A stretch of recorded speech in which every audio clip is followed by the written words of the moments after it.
lors de la 95e cérémonie des Oscars, il pourrait remporter le prix du meilleur acteur, face à Austin Butler, un autre grand favori. Mais avant d'être acclamé par le tout Hollywood, Brendan Fraser a vécu un véritable enfer, qui l'a très longtemps éloigné des plateaux de tournage. 30 ans de carrière et peut-être la récompense ultime, ce dimanche 12 mars, à Los Angeles, lors de la 95e cérémonie des Oscars. Nommé dans la catégorie meilleur acteur face à Austin Butler, un autre grand favori, mais aussi face à Paul Mescal, Colin Farrell et Bill Nighy, Brendan Fraser pourrait remporter le prix le plus prestigieux pour un acteur pour sa prestation magistrale dans The Way. Un film dans lequel il incarne le rôle de Charlie, un professeur souffrant d'obésité morbide qui vit reclus chez lui, et qui va tenter de réparer sa relation avec sa fille adolescente. Après avoir donné un nouveau souffle à la carrière de Mickey Rourke en 2008 avec The Wrestler, qui avait valu à l'acteur une nomination aux Oscars, Darren Aronofsky fait cette fois de même avec Brendan Fraser, qui revient en force au cinéma dans un premier rôle après une très longue traversée du désert. Au début des années 90, la carrière de Brendan Fraser avait démarré avec des rôles sur grand écran, dans Dogfight, Encino Man, George of the Jungle ou encore School Ties, film dans lequel il a donné la réplique à Matt Damon.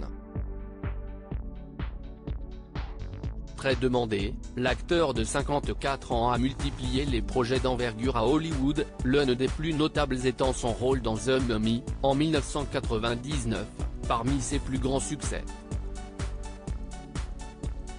Mais l'année 2003 va tout faire basculer dans la vie et la carrière de Brendan Fraser.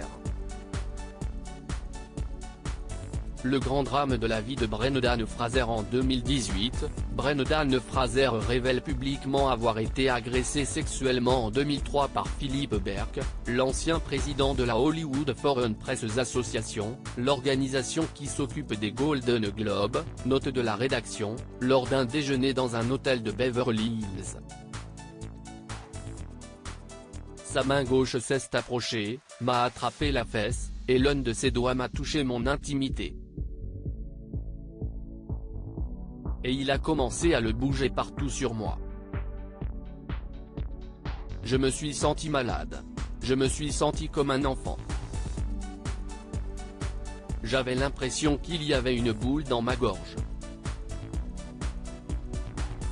J'ai cru que j'allais me mettre à pleurer, avait confié l'acteur à GQ, dans un long entretien publié en 2018. Traumatisé, l'acteur a décidé de garder le secret, pour ne pas que cet événement le suive et ne lui colle à la peau.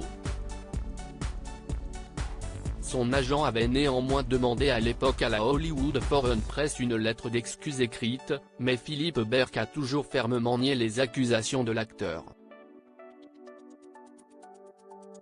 À la suite de cet événement, Brendan Fraser a vécu une longue traversée du désert, lui qui sera complètement blacklisté d'Hollywood. J'étais déprimé.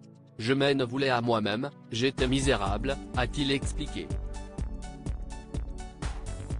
Brendan Fraser, qui portait également sur ses épaules le poids de la tristesse après des problèmes de santé, un divorce douloureux en 2009 avec Afton Smith, la mère de ses 3 fils, et le décès de sa mère en 2016, a avoué avoir sombré dans une profonde dépression.